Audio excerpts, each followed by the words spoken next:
Atas nama Bapa dan Putra dan Roh Kudus, amin. Shalom Aleichem bersama Mesiah. Selamat bertemu kembali saudara dengan saya, Episkop Daniel dari Nikopolis, pendiri dan pemimpin dari Gereja Ortodoks Indonesia. Kita akan melanjutkan pelajaran kita. Kali ini kita akan melanjutkan pelajaran kita dari Injil Matius. Tetapi sebelumnya, saudara, saya mohon untuk jangan lupa subscribe kalau saudara yang pertama kali bertemu dengan YouTube saya ini, atau kalau saudara sudah pernah datang ke sini mengunjungi YouTube ini, tetapi belum subscribe, tolong untuk melakukannya. Dan juga saudara jangan lupa untuk klik itu like-nya, supaya kalau ada unggahan video yang baru, saudara akan mendapatkan notifikasi yang pertama. Dan kalau saudara merasa ini sangat bermanfaat, saudara bisa share video-video ini kepada teman-teman saudara sebanyak-banyaknya. Dan kalau saudara merasa ini sangat memberkati saudara dan sangat membantu dalam keimanan saudara, saudara bisa membantu dengan mengirimkan persembahan saudara ke akun mandiri saya yang ada di bawah ini. Terima kasih. Kita akan melanjutkan dari saudara Amalia yang jumlahnya 35 pertanyaan dan sudah kita jawab 16 pertanyaan. Sekarang kita akan menjawab pertanyaan nomor 17.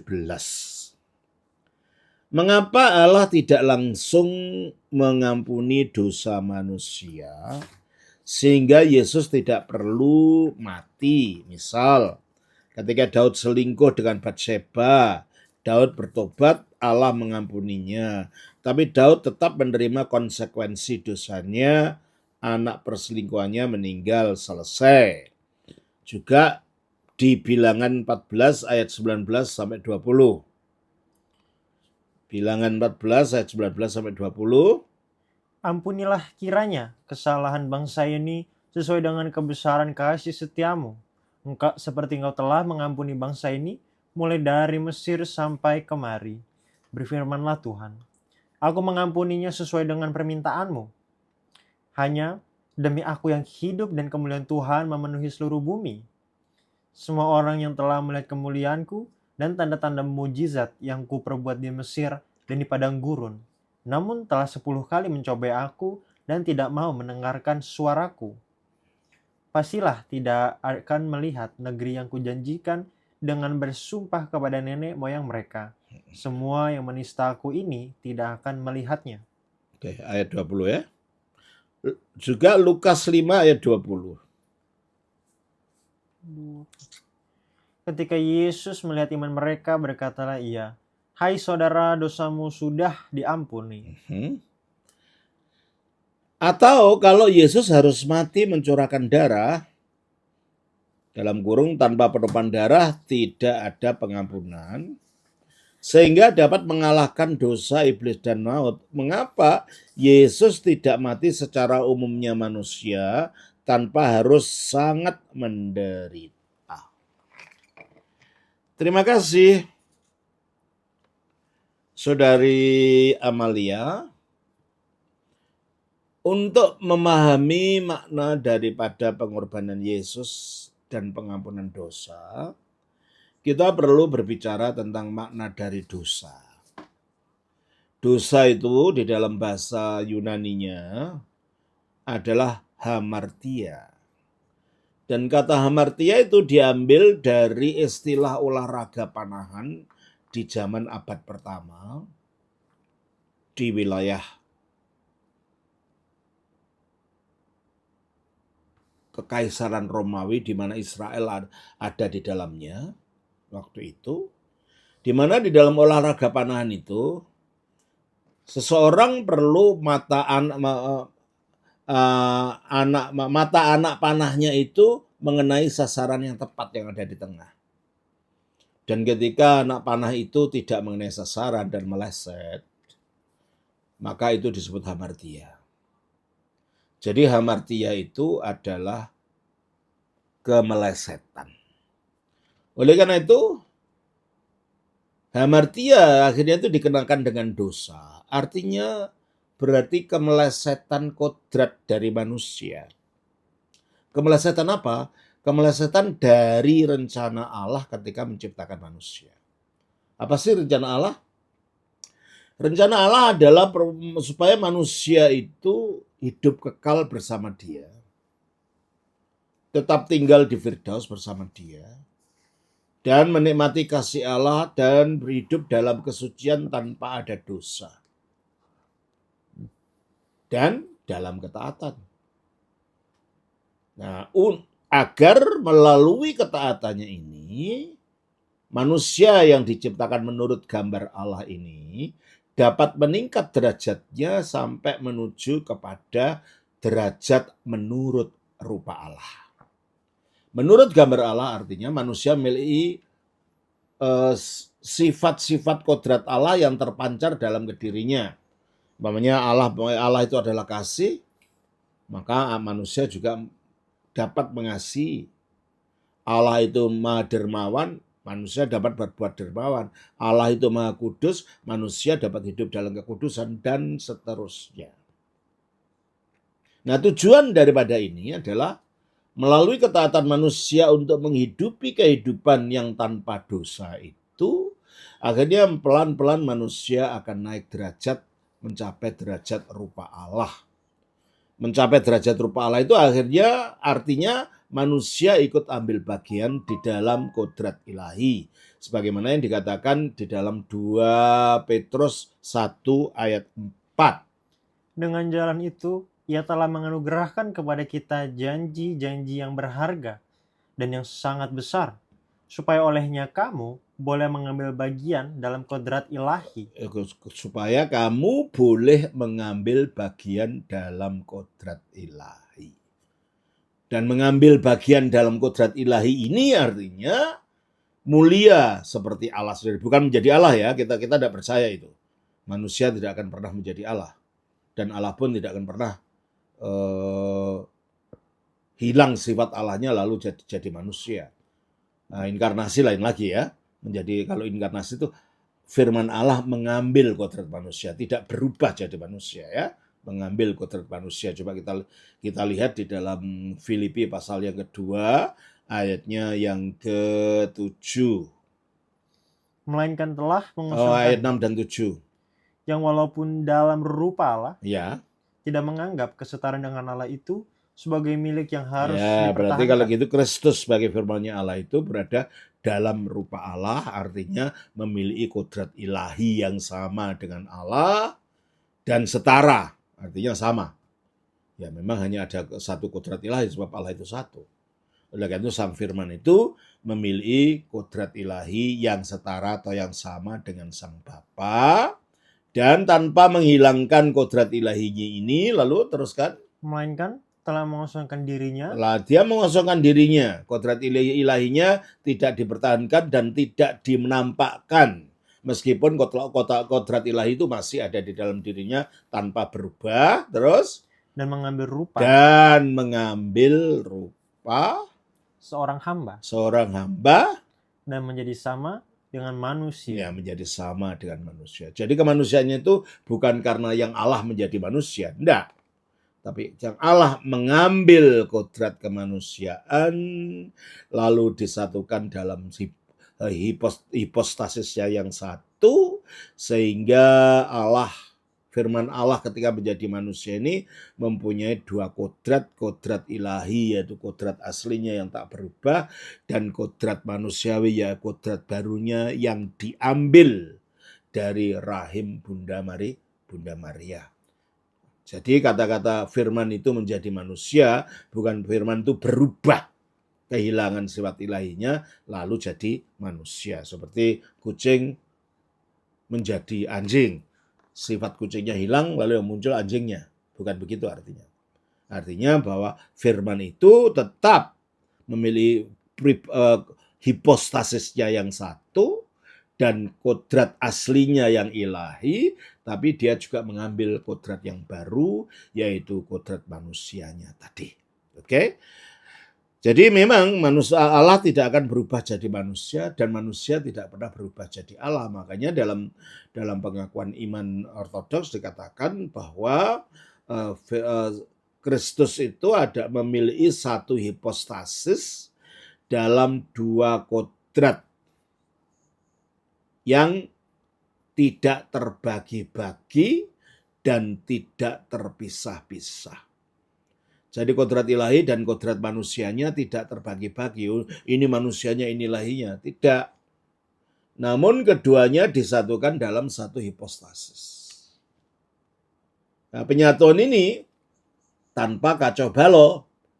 Yang Allah itu sama dengan manusia, yang manusia sama dengan Allah, tidak. Kodratnya masih dipertahankan masing-masing. Tanpa kacau balau dan tanpa campur baur. Dan masing-masing kodrat itu dijaga integritasnya. Kealahannya tetap ilahi, tidak bercampur dengan manusia. Kemanusiaan tetap manusiawi, tidak bercampur dengan keilahiannya. Namun keduanya disatukan dalam satu hipostasis, dalam satu pribadi. Dengan demikian, Yesus itu Allah sejati, karena kealahannya tidak berubah jadi manusia, tapi juga manusia sejati karena kemanusiaannya tidak menjadi Allah, tapi bersatu di dalam satu pribadi, bersatu di dalam satu hipostasis, ya. Nah,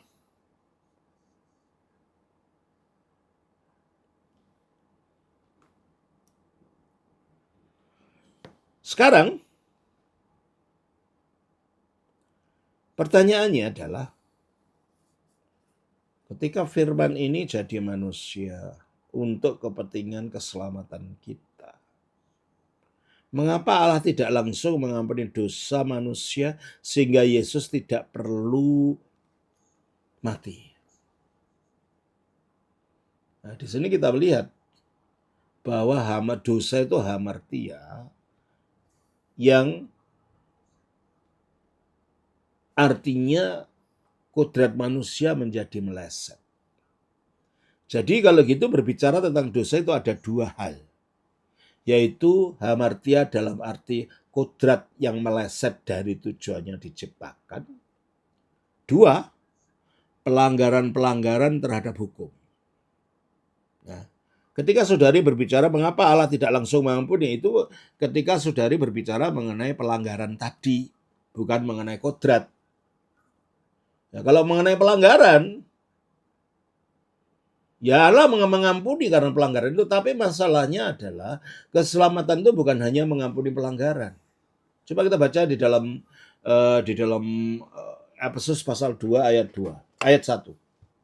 Kamu dahulu sudah mati karena pelanggaran-pelanggaran dan dosa-dosamu. Dosa yang dalam arti pelanggaran terhadap hukum, dosa yang berarti pelanggaran terhadap ketentuan moral, itu bisa diampuni ketika kita bertobat. Tapi masalahnya ini ada sesuatu yang lain, yaitu dosa dalam arti kemelesetan kodrat itu. Di mana kodratnya manusia yang tadinya kodrat hidup abadi, yang tadinya hidup dalam penyatuan dengan Allah, yang tadinya hidup di dalam kekudusan, sekarang hidupnya itu terpisah dari Allah, kehilangan hidup ilahi, berada di bawah kuasa iblis, si jahat, ya, karena akhirnya kita mengikuti dosa, mengikuti keinginan duniawi, dan ketika kita mengikuti keinginan duniawi, jalan dunia ini, kita taat pada penguasa kerajaan angkasa. Sebagaimana dikatakan dalam Efesus 2 ayat 2. Kamu hidup di dalamnya karena kamu mengikuti jalan dunia ini. Kamu mengikuti jalan dunia ini karena kamu mentaati penguasa kerajaan angkasa. Pada waktu kita mengikuti jalan dunia ini, kita mengikuti penguasa, taat kepada penguasa kerajaan angkasa, yaitu iblis. Teruskan. Penguasa kerajaan angkasa yaitu roh. Yaitu roh. Yang sekarang sedang bekerja di antara orang-orang durhaka. Yang sekarang bekerja di antara orang-orang durhaka. Mengapa kalau kita mengikuti jalan dunia itu kita taat kepada penguasa kerajaan angkasa ini? Karena dunia ini sekarang sudah dikuasai sejak kejatuhan manusia, dunia ini dikuasai oleh si jahat. 1 Yohanes pasal 5 ayat 19. Kita tahu bahwa kita berasal dari Allah dan seluruh dunia berada di bawah kuasa si jahat. Itulah. Makanya kalau kita mengikuti jalan dunia ini kita tunduk kepada penguasa kerajaan angkasa yang adalah si jahat ini. Dan kita akhirnya tunduk pada kematian. Padahal tadinya kita tidak diciptakan untuk mati. Nah, ini yang harus dipulihkan itu gitu loh. Nah, pemulihan kodrat yang rusak ini memerlukan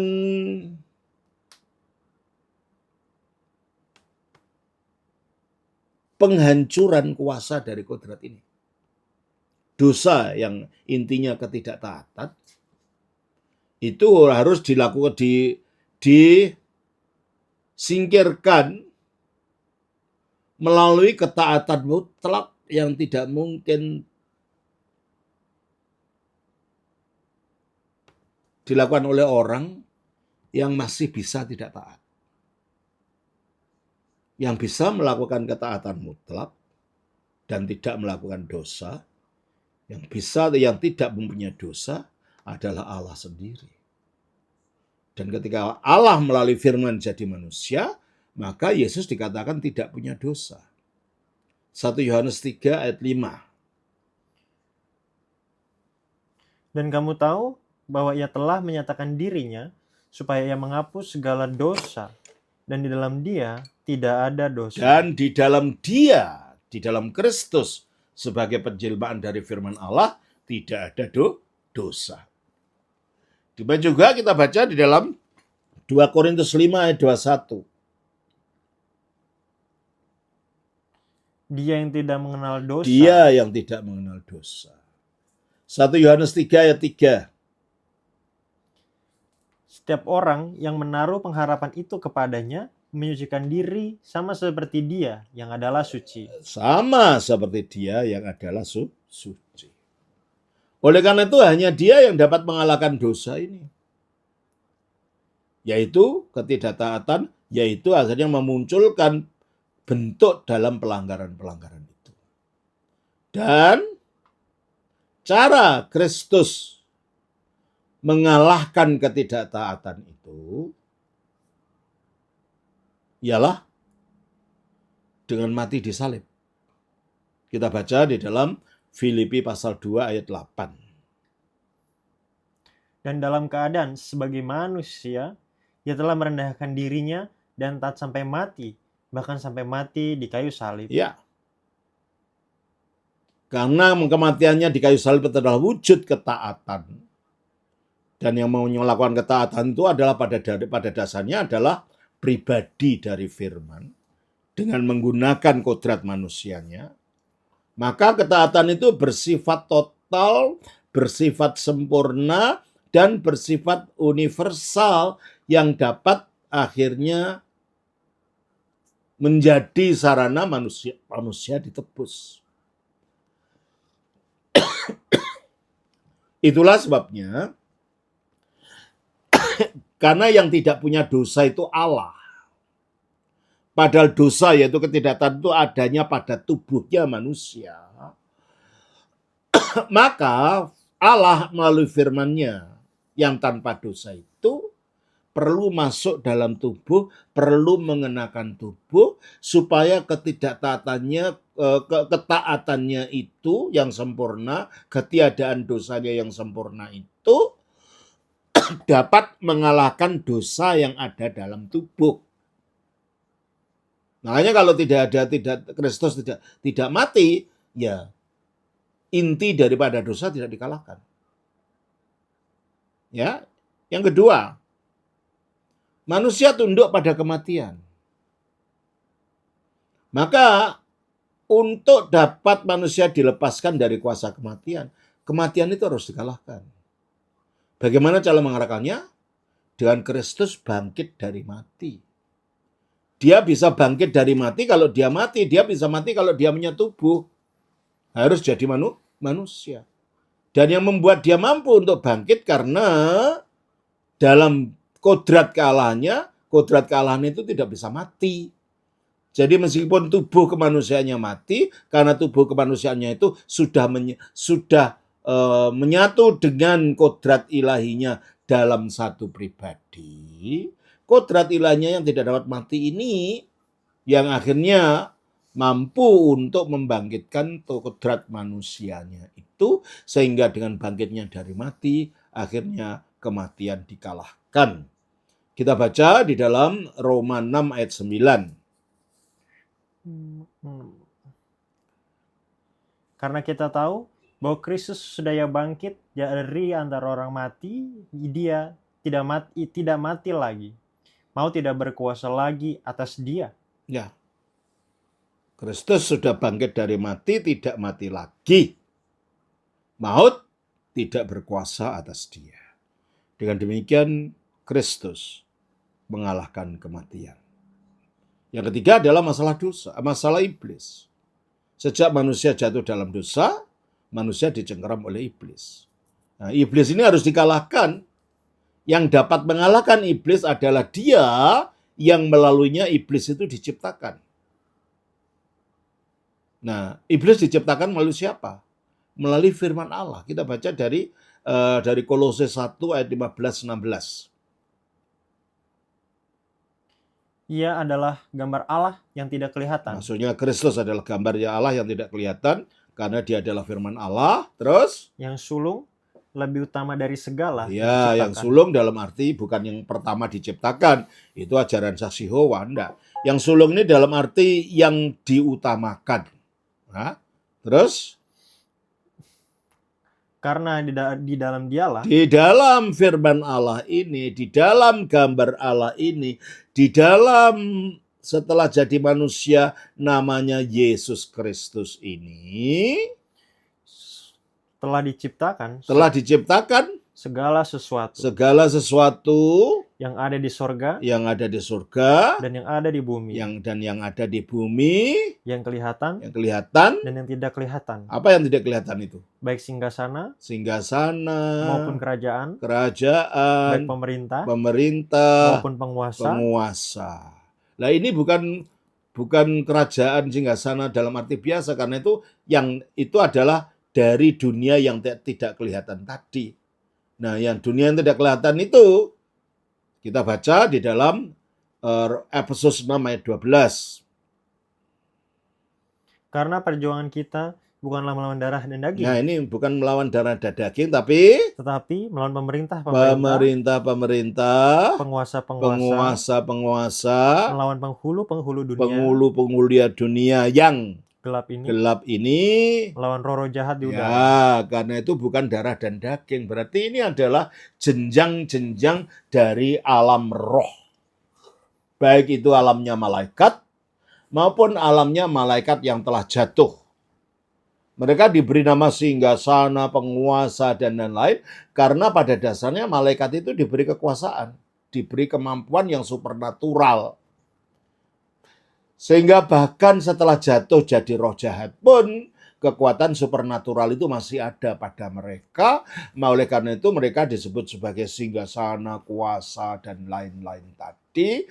Dan semuanya ini diciptakan oleh Allah di dalam firman-Nya, di dalam sang gambar, di dalam anaknya itu. Sehingga anaknya itu atau firman-Nya itu adalah sarana Allah menciptakan segala sesuatu. Kita baca Yohanes 1 ayat 1. Pada mulanya adalah firman. Firman itu bersama-sama dengan Allah, dan firman itu adalah Allah. Ayat 3. Segala sesuatu dijadikan oleh Dia. Segala sesuatu dijadikan oleh Allah melalui firman ini. Ya? Atau disebut gambar ini. Makanya dikatakan juga dalam dan atau anak ini disebut anak. Firman-Nya Allah disebut anak Allah. Makanya dikatakan dalam Ibrani 1 ayat 2. Maka pada zaman akhir ini, Ia telah berbicara kepada kita dengan perantaran anaknya. Ya, dengan perantaran anaknya. Yang telah Ia tetapkan sebagai yang berhak menerima segala yang ada. Oke. oleh oleh anak ini. Allah telah menjadikan alam semesta. Allah telah menjadikan alam semesta, Allah telah menjadikan baik yang nampak maupun yang tidak nampak.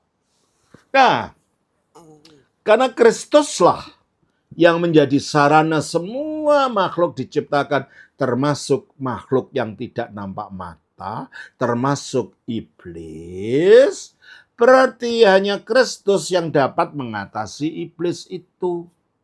Maka yang dapat mengalahkan iblis ya Kristus ini, bukan siapa-siapa.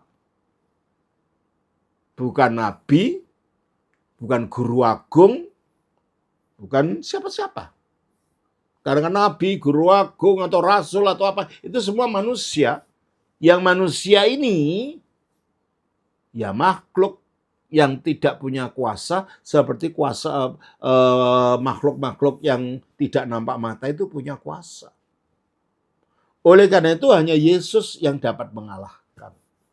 Padahal kuasa-kuasa gelap ini mengganggu manusia melalui tubuh jasmaninya yang ditempati dosa itu. Oleh karena itu, kuasa kegelapan ini harus dikalahkan melalui Kristus dalam wujud sebagai manusia. Agar apa?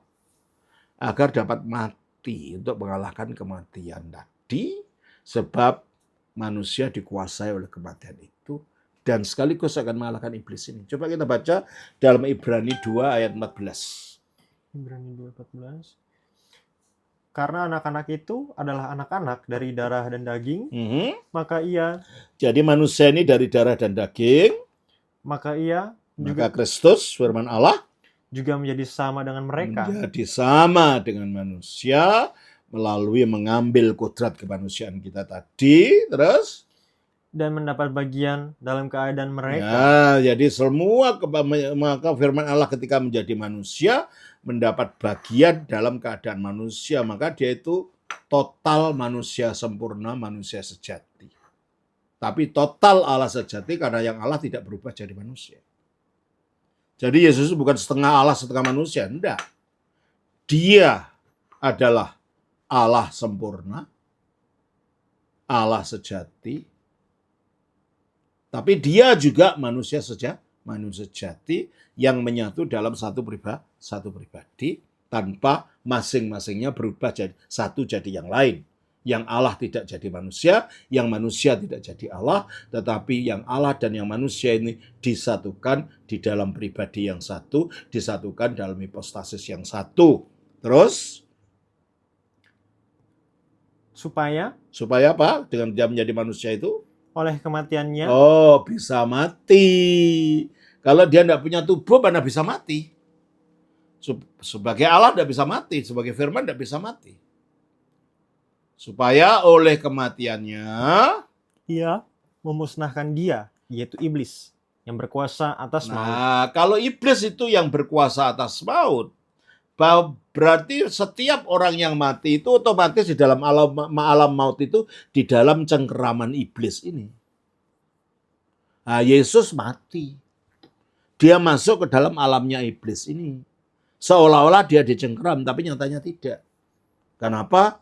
Pada hari ketiga dia bangkit, dia meninggalkan kuburan itu tanpa iblis dapat berbuat apa-apa untuk tetap mencengkeram dia tinggal di dalam kuburan, sehingga dengan demikian karena iblis tidak mampu berbuat apa-apa terhadap Yesus, iblis telah dikalahkan oleh kematian penguburan Yesus ini. Dan itulah yang dikatakan di dalam 1 Yohanes pasal 3 ayatnya yang ke-8. Barang siapa yang tetap berbuat dosa berasal dari iblis, sebab iblis berbuat dosa dari mulanya. Ya. Sebab iblis berbuat dosa dari mulanya. Mulanya kapan? Mulanya sejak kejatuhannya dari malaikat menjadi iblis ini. Dia terus berbuat dosa. Nah, dengan demikian melalui kematiannya dalam wujud kemanusiaannya di atas salib, Yesus mengalahkan dosa, yaitu ketidaktaatan. Melalui kematiannya dan penguburannya, Yesus telah mengalahkan iblis yang mencengkram manusia. Dan melalui kebangkitannya Yesus telah mengalahkan kematian. Dengan demikian melalui peristiwa penebusannya ini kodrat manusia dipulihkan, hamartianya dipulihkan. Ya. Jadi kematian Yesus di sini bukan sekedar untuk mengampuni dalam arti memaafkan pelanggaran-pelanggaran saja, seperti Daud selingkuh dengan Batseba lalu diampuni, terus Ulangan 14, 19, dan 20, Musa meminta pengampunan pada Yahweh, bangsa Israel diampuni. Itu kan pelanggaran-pelanggaran. Pelanggaran-pelanggaran moral dan pelanggaran-pelanggaran perintah. Tapi bukan kemelesetan kodrat. Nah, ingat, hamartia itu punya dua makna, yaitu kemelesetan kodrat yang itu perlu dikalahkan melalui penyalipan, melalui penguburan, dan melalui kematian Kristus, dan penyelewengan aturan, peraturan, penyelewengan hukum, pelanggaran pada perintah, itu diampuni dengan pengampunan. Ya, tapi pengampunan itu juga setelah kita di dalam Kristus akan dikaitkan dengan karya Kristus yang mengalahkan dosa di atas salib tadi. Setelah ada Kristus, ya. Nah, terus atau kalau Yesus harus mati mencurahkan darah, karena tanpa penumpahan darah tidak ada pengampunan.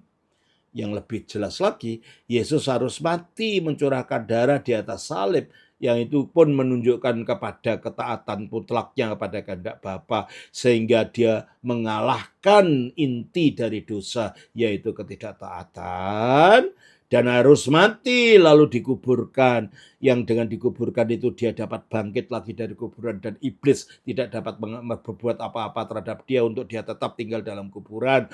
Maka dengan cara itu iblis dikalahkan, yang dengan mati dia akhirnya bangkit dari kematian dan tidak mati lagi, yang dengan demikian kematian dikalahkan. Ya. Jadi dia matinya bukan hanya sekedar mencurahkan darah saja. Dan itulah yang membuat dia dapat mengalahkan dosa, iblis, dan maut. Mengapa Yesus tidak mati secara umumnya manusia tanpa harus sangat menderita? Ya. Kalau dia mati secara umumnya manusia, maka dia tidak berbuat apa-apa. Atau matinya mungkin tenggelam di air. Kenapa? Karena mati di luar apa yang terjadi dengan Yesus, itu tidak ada hukumnya. Hanya mati dengan cara digantung di kayu, itulah yang ada hukumnya di dalam kitab Taurat. Mari kita baca kitab Ulangan. Ulangan 21 ayat 22, 23.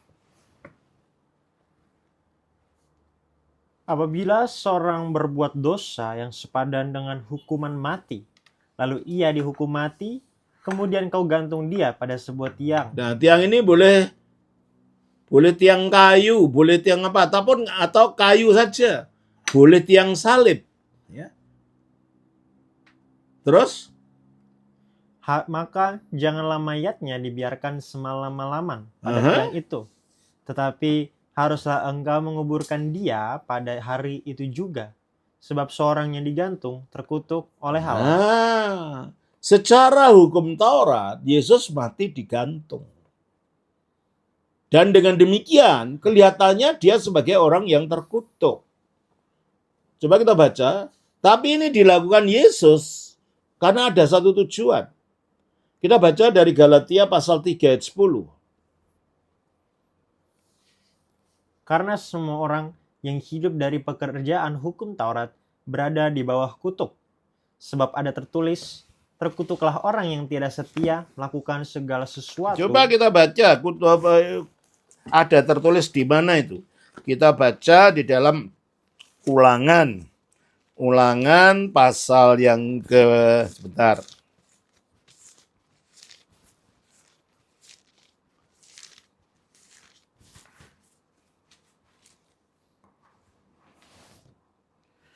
Ulangan 27 ayat 26. Terkutuklah orang yang tidak menepati perkataan hukum Taurat ini dengan perbuatan. Ya. Terkutuklah orang yang tidak menepati apa? Seluruh hukum Taurat ini dengan perbuatan. Dan ini oleh Galatia pasal 3 ayat 10 itu dituliskan dengan bahasa yang lebih bebas. Terkutuklah orang yang tidak setia melakukan segala sesuatu yang tertulis dalam kitab hukum Taurat. Pertanyaannya, adakah orang yang bisa mentaati seluruh yang ada di dalam kitab hukum Taurat? Belum lagi hukum ritual. Hukum akhlak saja belum tentu orang bisa menjalankan seluruhnya kok. Dikatakan jangan kamu berzina. Dan berzina itu bukan hanya sekedar ketika kita tubuhnya melakukan. Yesus mengajarkan, bahkan ketika itu dalam pikiran sudah berzina. Ya kan? Coba kita baca di dalam Matius 5:28. Tetapi aku berkata kepadamu, setiap orang yang memandang perempuan serta menginginkannya sudah berzina dengan dia di dalam maksudnya hatinya. Perempuan yang bukan istrinya ya. Setiap orang yang memandang perempuan dan menginginannya dengan nafsu, maksudnya maka ia sudah berzina dengan dapatkah dia. kita mengatakan bahwa kita tidak pernah berpikir begitu? Berarti kalau begitu, biarpun secara fisik kita tidak melakukan apa yang dilarang, tapi dalam hati kita banyak melakukan itu. Dengan demikian, setiap kali kita melanggar bunyi hukumnya Taurat ini, kita berada dalam kutuk. Belum lagi dengan pelanggaran yang kita sengaja. Mencuri, menginginkan milik orang lain, tidak menghormati orang tua, dan macam-macam pelanggaran-pelanggaran yang dilakukan oleh manusia. Dan menurut hukum Taurat, orang yang tidak menjalankan dengan setia, yang dalam pernyataan Galatia ini, orang yang tidak melakukan dengan setia, ya setia artinya selalu hidup dalam hukum itu. Mungkinkah kita melakukan itu? Segala sesuatu. Bisakah kita melakukan segala sesuatu itu? Tidak melanggar. Yang tertulis dalam kitab hukum Taurat, dia terkutuk. Jadi bukan hukum Tauratnya itu penyebab kutuk. Kitanya yang tidak mampu ini loh, membuat kita terkutuk oleh ketetapan hukum Taurat ini. Makanya kutuk ini harus disingkirkan. Dengan jalan apa? Dengan jalan Yesus secara hukum menjadi terkutuk melalui mati di atas salib, ayat 13. Dari Galatia pasal 3. Kristus telah menebus kita dari kutuk hukum Taurat dengan jalan menjadi kutuk. Ya, dengan jalan menjadi kutuk, dengan jalan apa? Mati di salib.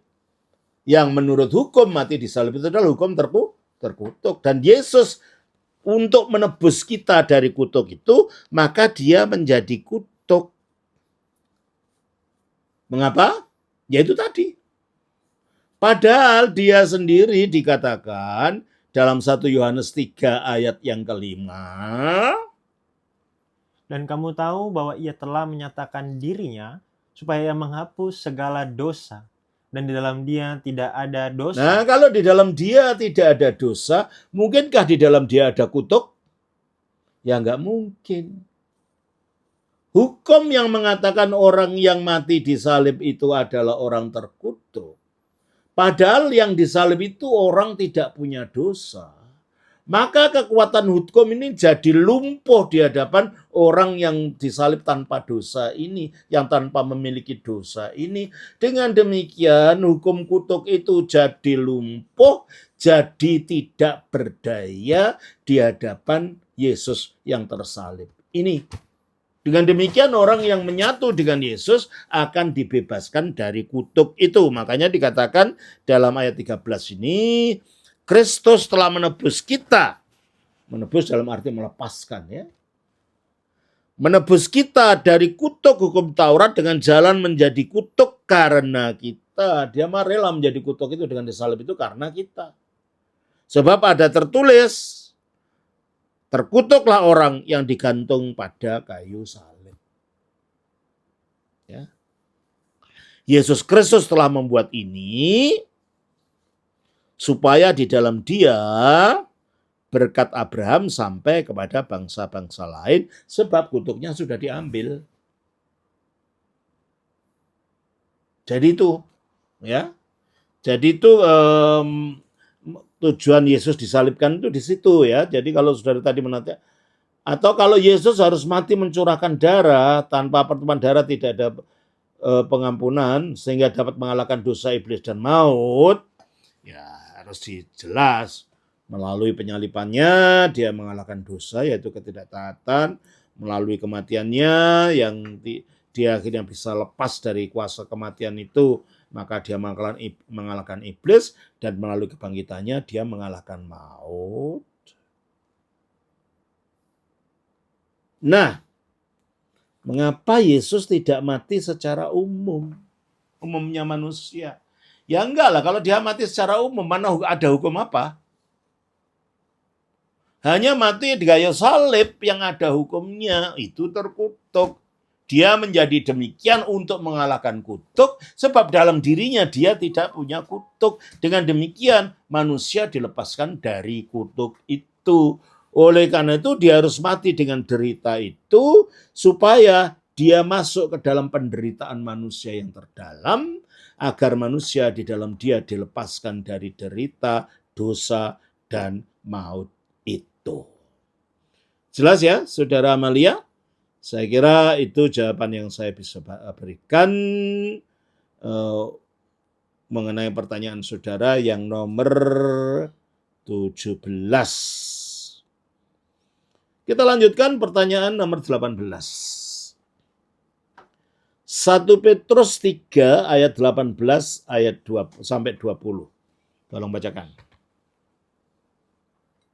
Tetapi sekalipun kamu harus menderita juga karena kebenaran, kamu akan... 1 Petrus pasal 3 ayat 18 sampai 20.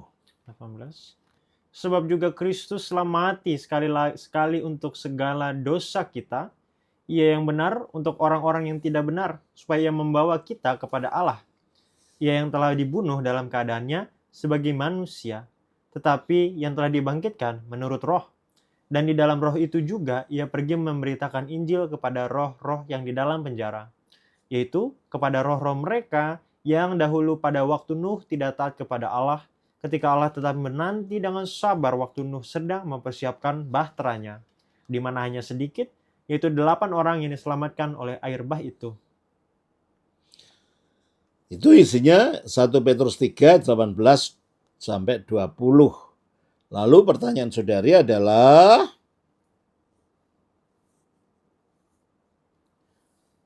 Yesus memberitakan Injil kepada roh-roh di dalam penjara. Roh-roh ini adalah roh orang yang tidak percaya dalam perjanjian lama. Atau juga roh orang percaya di PL yang menantikannya. Jadi Yesus itu tentunya menyatakan kemenangannya kepada orang roh-roh yang dalam penjara, yang dalam zamannya Nuh, apa katanya? Ayat 20. Ketika Allah tetap menanti dengan sabar waktu Nuh sedang mempersiapkan bahteranya. Oh ya. Jadi ini yang akan mendapatkan pertolongan dari Yesus ketika dia memberitakan Injil kepada mereka ini, yang dikatakan juga dalam 1 Petrus 4 ayat 6. Itulah sebabnya maka Injil telah diberitakan juga kepada orang-orang mati. Ya, orang-orang mati yang ada di kuburan yang Kristus waktu matinya, roh kemanusiaannya dituntun Roh Kudus masuk ke dalam alam itu, sedang keilahiannya bersatu di Firdaus dengan Bapa, sehingga dia dapat mengatakan pada pencuri yang sebelah kanannya, hari ini juga engkau akan bersama aku di dalam Firdaus. Keilahiannya ada di Firdaus, tapi roh kemanusiaannya bersama Roh Kudus masuk ke dalam alam maut ini untuk memberitakan kemenangannya kepada orang-orang yang mati di sana, yang ada dalam genggaman kuasa iblis ini. Nah, apakah semuanya menerima Yesus? Ya kita tidak tahu, tidak dijelaskan. Tapi yang jelas ketika mereka yang menerima berita ini percaya pada Yesus pada saat itu, mereka diangkat keluar dari situ. Dan dibawa ke tempat tinggi bersama Yesus, dibawa ke Firdaus. Kita baca dari Efesus 4 ayat 8. Itulah sebabnya kata Nas, tatkala ia naik ke tempat tinggi, Kapan? Waktu dia naik ke surga setelah bangkitannya. ia membawa tawanan-tawanan. Ia membawa tawanan yang di mana? Yang di penjara itu tadi. Waktu ia naik ke tempat tinggi, waktu dia bangkit dari kematian dan naik ke tempat tinggi, dia bawa tawanan itu yang sudah dikunjunginya di dalam penjara alam maut itu. Gitu ya. Jadi yang di penjara itu, ya tentunya bukan bahkan di dalam alam kematian pun tidak semua orang itu langsung mau percaya ya. Manusia masih mempunyai kemampuan untuk tidak percaya juga ya. Maka pertanyaan saudara, Yesus memberitakan Injil kepada roh-roh dalam penjara. Roh-roh ini ada roh yang tidak percaya di PL atau juga roh yang percaya di PL. Ya semua roh. Yang percaya itu yang akan diangkat bersama dia waktu dia naik itu. Terus kita lanjutkan pada pertanyaan 19.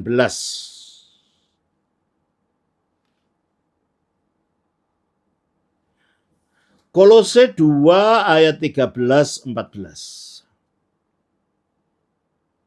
Kamu juga meskipun dahulu mati oleh pelanggaranmu dan oleh karena tidak disunat secara lahiriah, telah dihidupkan Allah bersama-sama dengan Dia sesudah Ia mengampuni segala pelanggaran kita, dengan menghapuskan surat hutang yang oleh ketentuan-ketentuan hukum mendakwa dan mengancam kita, dan itu ditiadakannya dengan memakukannya pada kayu salib. Terima kasih.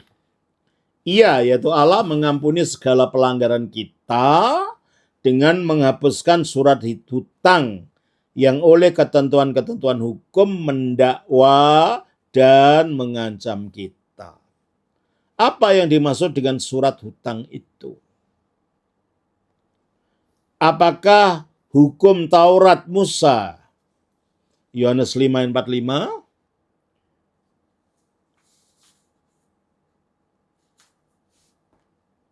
Jangan kamu menyangka bahwa aku akan mendakwa kamu di hadapan Bapa. Yang mendakwa kamu adalah Musa, yaitu Musa yang kepadanya kamu menaruh pengharapanmu. Ya, karena menurut hukum Taurat Musa kita berhutang kepada Allah sehingga hukum Taurat mendakwa dan mengancam kita. Mohon koreksi dan penjelasannya betul. Hukum Taurat menuntut kita untuk mentaati semuanya. Ya. Dan di dalam Ulangan 27 ayat 26 tadi, 27. Terkutuklah orang yang tidak menepati perkataan hukum Taurat. Nah, menurut kata hukum Taurat ini, orang yang tidak menepati semua hukum Taurat itu terkutuk, artinya dia berhutang. Nah, berhutang ini digambarkan ada suratnya. Kalau kita berhutang kan ada suratnya. Surat hutang ya, kamu berhutang berapa. Jadi, nah suratnya itu tertulis di mana? Di dalam hati nurani kita sendiri. Sehingga kita dihakimi sesuai dengan apa yang tertulis dalam hati nurani kita taat atau kita tidak taat. Kita baca dalam Roma pasal yang kedua, ayatnya yang ke-16. Hal itu akan nampak pada hari bila mana Allah, sesuai dengan Injil yang kau beritakan, akan menghakimi segala sesuatu yang tersembunyi dalam hati manusia oleh Kristus Yesus. Ya. Akan menghakimi manusia, menghakimi apa tadinya? Sesuai Injil yang kuberitakan akan menghakimi segala sesuatu yang tersembunyi dalam hati manusia. Jadi surat hutang itu tertulis dalam hati kita. Dan itu nanti akan dihakimi. Allah akan menerangi semua apa yang energi dosa yang ada dalam diri kita. Kita baca 1 Korintus 4 ayat 5. Karena itu janganlah menghakimi sebelum waktunya, yaitu sebelum Tuhan datang. Jadi penghakiman akan terjadi pada waktu Tuhan datang, Tuhan Yesus datang. Terus? Ia akan menerangi juga apa yang tersembunyi dalam kegelapan. Nah, dia akan menerangi juga apa yang tersembunyi dalam kegelapan. Terus? Dan ia akan memperlihatkan apa yang direncanakan di dalam hati. Jadi nanti semua dosa kita yang telah kita lakukan itu, yang tertulis dalam hati itu, seperti dibuka gitu. Dan akhirnya? Dalam hati, maka tiap-tiap orang akan menerima pujian Jadi dari kayak Allah. ditayang ulang itu, kayak TV tayang ulang itu, semua perbuatan kita akan diperlihatkan. Pada waktu Kristus sudah datang di dalam pengadilan. Kita boleh berbohong kepada manusia, tetapi kita tidak bisa berbohong kepada Allah, karena di hadapan Allah semuanya itu telanjang. Apalagi nanti pada hari penghakiman. Coba kita baca dalam Ibrani pasal 4. Ayatnya yang ke-13. Dan tidak ada suatu makhluk pun yang tersembunyi di hadapannya. Tidak ada satu makhluk pun yang tersembunyi di hadapannya. Sebab segala sesuatu telanjang. Segala sesuatu telanjang. Dan terbuka. Di depan mata di dia. depan matanya. Yang kepadanya kita harus memberikan pertanggungan Yang kepadanya kita harus memberikan pertanggungan jawab. Itulah surat hutang yang ada di dalam itu. Dan itu yang akan dinampakkan nanti. Dan itu yang melalui berdasarkan itu kita didakwa dan akhirnya kita dihakimi. Terus apakah iblis juga menuntut pendakwa kita kepada Allah supaya kita dihukum? Ya, ada. Tapi bukan pada waktu penghakiman terakhir. Karena dikatakan di dalam Ibrani 9 ayat 27.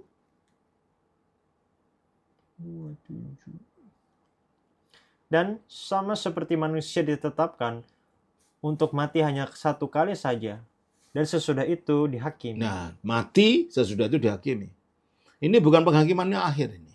Ini yang disebut sebagai penghakiman sebagian. Dan yang menghakimi bukan Allah. Yang menghakimi adalah dakwaan daripada roh-roh jahat itu. Coba kita baca dalam Lukas 22 ayat 31. 22:31. Simon, Simon, lihat, iblis telah menuntut untuk menampi kamu seperti gandum. Tetapi ini lain kalau ini. Ini konteksnya bukan dakwaan kepada kita. Tapi memang iblis itu tugasnya untuk mendakwa. Yang seperti yang saudara tuliskan dalam Wahyu 12 ayat 10. Dan aku mendengar suara yang nyaring dari sorga berkata, sekarang telah tiba keselamatan dan kuasa dan pemerintahan Allah kita, dan kekuasaan dia yang diurapinya, karena telah dilemparkan ke bawah pendakwa saudara-saudara Ya, kita. iblis itu yang mendakwa kita. Nah, ini ceritanya begini. Jadi nanti kalau orang itu mati, ya, dikatakan di dalam, kalau orang itu orang beriman, kalau dia mati dia akan ditunggui oleh malaikat suci, dituntun untuk menuju ke pangkuan Abraham yang adalah simbol dari Firdaus. Kita baca dari Lukas 16. Ayatnya 21. Dan ingin menghilangkan laparnya dengan apa yang jatuh dari meja Ayat orang. 22 kalau gitu. Kemudian matilah orang miskin itu, Orang miskin itu lambang orang beriman di sini. lalu dibawa oleh malaikat-malaikat ke pangkuan Abraham. Nah, jadi orang yang beriman, yang hidup sungguh-sungguh di dalam Kristus, kalau mati dia akan dijemput oleh malaikat-malaikat, dibawa ke pangkuan Abraham yang adalah simbol dari Firdaus. Firdaus adalah alam penantian laksana surga sebelum surga itu sendiri, karena untuk masuk surga orang perlu kebangkitan dulu dan penghakiman. Oleh karena itu sebelum penghakiman pada akhir zaman, manusia ditempatkan ke alam penantian yaitu Firdaus ini, untuk supaya nanti rohnya akan disatukan dengan tubuhnya dalam kuburan dalam hari kebangkitan dan akan diadili, dihakimi terakhir. Terus bagi orang yang tidak percaya, dikatakan di dalam Lukas 12 ayatnya 19-20. Sesudah itu, aku akan berkata kepada jiwaku, jiwaku ada padamu banyak barang, tertimbun untuk bertahun-tahun lamanya. Beristirahatlah, makanlah, minumlah, dan bersenang-senanglah. Ini perumpamaan tentang seorang kaya yang tidak memperdulikan apa-apa kecuali harta, kecuali benda. Dan dia tidak mengingat Allah, tidak mengingat akan hari akhir. Makanya karena dia mengatakan jiwaku, aku mempunyai banyak barang dan seterusnya tadi. Maka dikatakan dalam ayat selanjutnya, Tetapi firman Allah kepadanya, hai engkau orang bodoh. Nah, itu dikatakan orang bodoh. Orang yang hanya memikirkan yang duniawi ini saja itu dikatakan orang bodoh. Kenapa? Pada malam ini juga jiwamu akan diambil daripadamu. Bahasa aslinya, taftin tinihta, pada malam ini juga, apetusin, mereka akan menuntut psikinsu, menuntut jiwamu aposu darimu. Siapa yang menuntut jiwa manusia ini? Mereka loh, nggak mungkin Allah. Kalau Allah kan dia. Di sini dibilang mereka. Nggak mungkin malaikat kudus, karena tugasnya bukan untuk mendakwa orang. Berarti ini berbicara tentang roh-roh jahat yang akan menuntut manusia ketika dia keluar dari tubuhnya. Oleh karena itu nanti kalau orang itu mati, nanti ada dua kelompok roh. Roh sucinya para malaikat yang akan menunggu kalau sewaktu roh itu keluar dari tubuh dan yang tercium adalah bau kekudusan, bau ketaatan, bau kemurnian, maka mereka ini akan dituntun oleh malaikat ini menuju ke pangkuan Abraham. Tetapi roh yang satu adalah roh yang jahat. Yang selama manusia hidup itu mengikuti keinginannya. Keinginan apa? Keinginan kedurhakaan. Coba kita baca di dalam episode 2 ayat 2 tadi. Kamu hidup di dalamnya karena kamu mengikuti jalan dunia ini. Karena kamu mentaati penguasa kerajaan angkasa. Kamu mentaati penguasa kerajaan angkasa. Yaitu roh. Yaitu roh. Yang sekarang sedang bekerja di antara orang durhaka. Nah, yang sekarang sedang bekerja di antara orang durhaka. Ketika kita menjadi orang durhaka dan kehidupan kita penuh dengan kedurhakaan, yang menjadi provokasinya ya roh ini. Iblis yang berkarya melalui jejaring bawahannya, yaitu roh-roh jahat itu. Dan ini yang akan menunggu. Dan roh-roh jahat ini sebagaimana para malaikat akan ditugaskan untuk bidang-bidang tertentu.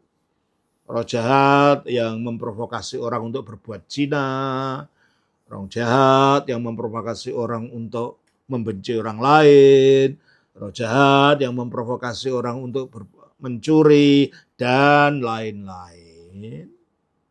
Dan ketika roh yang tidak beriman tadi keluar, akan bertemu dengan roh-roh ini. Kenapa? Karena dikatakan dalam Efesus 6 ayat 12, Karena perjuangan kita bukanlah melawan darah dan daging, tetapi melawan pemerintah-pemerintah, melawan penguasa-penguasa, melawan penghulu-penghulu dunia yang gelap ini, melawan roh-roh jahat di udara. Kalau di angkasa itu ada kerajaan angkasa dan ada roh-roh jahat di udara. Dan ketika roh orang yang mati itu rohnya kan melewati wilayah itu, emangnya dibiarkan. Waktu di dunia aja mau dijebak kok ya. Waktu di dunia itu mau ditelan, diterkam. Coba kita baca dari 1 Petrus 5 ayat 8. Sadarlah dan berjaga-jagalah, lawan musuh iblis berjalan keliling sama seperti singa yang mengaum-ngaum dan mencari orang yang dapat ditelannya. Iya, kalau di dunia saja masih punya tubuh ini, kita ingin diterkam oleh roh jahat itu, tentunya menggunakan jejaring dengan roh-roh jahatnya. Apalagi setelah kita tidak punya tubuh. Dan bertemu dengan makhluk yang sama, dalam keadaan yang sama, di angkasa yang tidak nampak mata itu. Memangnya kita akan dibiarkan. Nah, disitulah mereka akan menuntut kita. Roh yang bagian perzinahan, nah kamu dulu suka berzina, kamu mengikuti saya, kamu diseret oleh ini. Roh yang bagian memprovokasi orang untuk melakukan judi, kamu dulu sukanya judi. Roh yang membuat manusia sukanya mabuk-mabuk, dan seterusnya dan terusnya. Dan roh ini yang akan menyeret manusia masuk ke dalam alam siksa, yang dimana roh-roh ini berada, sehingga akan terjadi seperti orang kaya di dalam perumpamaan Lukas 16 tadi. Lukas 16 ayat 23. 16 ayat 23. Orang kaya itu juga mati lalu dikubur. Karena sementara ia menderita sengsara di alam maut. Yang menderita sengsara bukan tubuhnya dong. Rohnya. Romo masa roh bisa menderita sengsara? Loh, kamu nggak pernah patah hati? Sakit nggak hatimu? Di mana ketika patah hati itu sakitnya di mana? Di hidung atau di kuping? Di kuping? Enggak, di hati. Jadi ternyata bagian dalam tubuh diri kita ini, bagian non fisik dari kita ini bisa menderita sengsara. Oleh karena itu, roh kita juga nanti bisa menderita sengsara. Baca lagi ayat 23 itu. Orang kaya itu juga mati lalu dikubur. Sementara ia menderita sengsara di alam maut, ia memandang ke atas dan dari jauh dilihatnya Abraham dan Lazarus duduk di pangkuannya. Iya. Lalu Jadi di situ kita melihat bahwa orang yang demikian ini setelah dituntut, didakwa oleh roh-roh jahat ini, dan mereka tidak bisa mempertanggungjawabkan, maka mereka akan diseret di mana roh-roh ini berada. Sebelum nanti total diseret ke dalam neraka itu sendiri bersama dengan mereka. Coba kita baca dalam Matius pasal yang ke-25 ayat 41. dan ia akan berkata juga kepada mereka yang di sebelah kirinya, "Enyahlah dari hadapanku, hai kamu orang-orang terkutuk, enyahlah ke dalam api yang kekal, yang telah tersedia untuk iblis dan malaikat-malaikatnya." Jadi seharusnya api yang kekal itu tempat siapa? Tempat iblis dan malaikat-malaikatnya, dan manusia yang mengikuti dia. Dan baru nanti api yang kekal, secara kekal manusia setelah dibangkitkan, masuk ke dalam alam itu bersama iblis dan antikristus dan nabi palsu. Wahyu 20 ayat 10. Wahyu 20 ayat 10. Dan iblis yang menyesatkan mereka dilemparkan ke dalam lautan api dan belerang, yaitu tempat binatang dan nabi palsu itu. Dan mereka disiksa siang malam sampai selama-lamanya. Itu ngeri ya. Makanya hiduplah dengan hati-hati. Percayalah pada Tuhan Yesus Kristus. Karena hanya Dia yang dapat menebus dan mengalahkan iblis itu melalui karya penebusannya. Terima kasih Saudari Almalia. Saya kira saya cukupkan sekian dulu untuk pertanyaan yang ini. Tuhan berkati. Shalom. Atas nama Bapa, Putra, Roh Kudus. Amin.